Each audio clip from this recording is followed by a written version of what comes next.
In the realm of ministry, effective communication is essential. Ministers must be able to convey their message clearly and connect with their audience in a meaningful way. Communication, however, is not just about speaking words. It involves understanding the complexities of how messages are sent, received, and interpreted. The challenge of communication lies in bridging the gap between what is said and what is understood. In this lesson, we will explore the basic principles of communication, examine both private and public factors that influence it, and discuss key models like the Shannon-Weaver and Schramm models. By gaining a deeper understanding of communication, ministers can improve their ability to convey messages in a clear and impactful way. During this session, you will learn 4 private elements that affect communication. You will learn how a message is communicated, what is involved in decoding and codifying a message, and the importance of using feedback. You'll also learn how to use questions to gain valuable feedback in the communication process. Now let's get started. So, how do we close the communication gap between the sender and the receiver of a message? There are 4 key factors inside the sender that we need to consider. Now remember, these are inside the one who is speaking. There are several items. First, feelings, intentions, attitudes, and thoughts. Let's look at these one by one. First, feelings. Feelings are private emotions triggered when a person speaks. And then, intentions. Intentions refer to what the sender wants to communicate, which the listener must decode to understand the message. Third, attitude is about the sender's emotional state, whether they're having a good or bad day, whether they are emotionally stable or not, or are in control of their feelings. And then last, thoughts are the ideas the sender is trying to communicate to the listener. All these internal elements are private, making it difficult for the listener to fully grasp what's behind the message. This complexity is what makes communication challenging, as the listener must interpret the message through the sender's feelings, intentions, attitudes, and thoughts. In addition to private elements, there are also public behaviors that help convey a message. These include words, which you can see by the graph in front of you, makes up only 7% of the total message that's sent. Body language, which makes up 55%, and tone of voice, that makes up 38% of the message. Words alone cannot convey the full meaning of a message, which is why body language and tone of voice are so crucial. For example, the phrase, "I love you," can be said in different tones, which change the meaning of the words. For example, "I love you," "I love you," "I love you." You see the difference in just the tone of voice? The words are the same, but 93% of the message is communicated through other means rather than words. Here's an illustration of the importance of matching body language and tone of voice with the words being spoken. If they don't match, the person will not believe your words. They will believe your body language. Now, in social media, where we only see the words, we lose out on 93% of the message, as we cannot observe body language or hear tone of voice. It's vital to become a student of body language and tone to ensure that the message being conveyed is the one that we intend to send. Communication is a process of codifying and decodifying messages. The sender encodes a message or codifies a message. They use words, body language, and tone of voice, and the listener then must decodify it or interpret it. They try to understand what it means. This relates to the Schramm model of communication, which emphasizes that communication is always two ways, and both sender and receiver play active roles in codifying and decodifying the message. For example, if the sender thinks of a tree and codifies that message, then the listener must decode the message in order to understand that the sender is actually talking about a tree. However, gaps can occur when the listener infers something different from what the speaker intended. This is why feedback is essential to ensure the message sent is the one received. On this slide, you'll find two simple definitions for important concepts. We've used these concepts already, and you may be asking, what do they mean? Well, let's look at codifying for just a moment. And then we'll look at decodifying as well. Codifying is the process of using words, tone of voice, and body language to transmit information from inside the sender to the hearer in the external world. Whereas decodifying is the receiver hears and sees the message and tries to figure out the meaning of the message that has been sent. These concepts align with the Shannon-Weaver model of communication, which explains communication as a linear process involving a sender, a message, a medium, and a receiver. According to this model, any disruption, it's called noise in the model, between the sender and the receiver can lead to misunderstandings. The communication gap is a form of such noise. On the other hand, the Schramm model highlights that communication is more of a cyclical, dynamic process where both the sender and the receiver encode and decode messages in a continuous loop, influenced by their experiences and understanding. This explains why the sender's internal world, including feelings and thoughts, can affect how a message is encoded, and why the receiver's interpretation of the message sent may differ. Earlier, we discussed the private, internal elements that influence the process of codifying, such as feelings, intentions, attitudes, and thoughts. These internal factors shape how the sender conveys the message. However, the receiver's interpretation, or decoding, is equally influenced by similar elements, though not identical to the speaker's.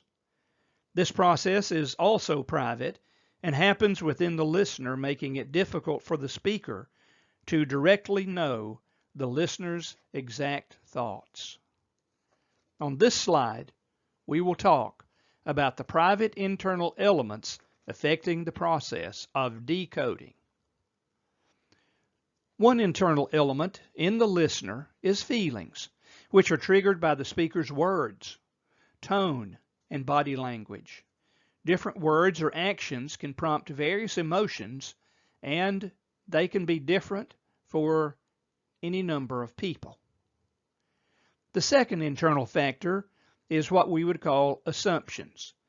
That is, the inferences that the listener draws about the speaker's intended meaning. Third is attitude. That influences how the listener filters the message. Attitude can often be seen through body language or heard in the tone of voice. And then lastly, thoughts. These refer to the inner dialogue that happens while the listener is processing the message. This inner conversation can sometimes disrupt communication, as the listener may be focused more on how they'll respond rather than fully absorbing the speaker's words. However, gaps can occur when the listener infers something different from what the speaker intended. This is why feedback is essential to ensure the message sent is the one received. Now, on this slide, let's examine feedback methods. One effective method of providing feedback is paraphrasing, which involves restating the speaker's message in your own words to ensure understanding. For example, if someone says, Mrs. Jones was late to the meeting, you could simply paraphrase by saying, "You're telling me that Mrs. Jones entered the meeting late and disrupted the gathering." This helps clarify the message and ensure the speaker and the listener are on the same page. Now, I want to suggest a structure you might use to be sure you're doing the proper type of feedback and using a feedback method that's proven very helpful over the years. It could look like this, a formula: STEM plus restate the content with key words. You will need to identify key words in the person's statements or stories. The key words are usually verbs, nouns, and adjectives, as these carry the meaning of a sentence. You can use a structure where you take a stem and then connect it with key words, and then you have feedback. Here's an example. You are saying that, that's the stem, and then you complete the context of that statement with key words. Here is the way it might flow. You're saying that Mrs. Jones was late for the meeting and interrupted the gathering. Here's another stem you might use. What I hear you saying is that. Here's an example. Mrs. Jones came into the meeting late and disrupted the flow of the gathering. Another option is, here's the stem. You were telling me that Mrs. Jones, and then you add the key words, in a disruptive way entered the meeting. You could also say, here's the stem, if I'm hearing you right, and then you add the key words, you were saying that Mrs. Jones entered the meeting late. Now, here is another useful stem that you could use. Let me say what I am hearing, and then you repeat or restate the content with key words. A paraphrase can be used to check the content and the meaning of a person's message. When you communicate with another person, it's very useful to keep checking the meaning of what that other person is saying. Do not assume that what you infer is what was sent. You may be decoding or interpreting the message incorrectly. Now let's talk about productive questions. Productive questions are those that are based on ideas, feelings, deleted information, distortions, responses to other questions that maybe you have asked. I would encourage you to ask congruent questions, meaning those that are relevant to the subject being shared by the person you're listening to.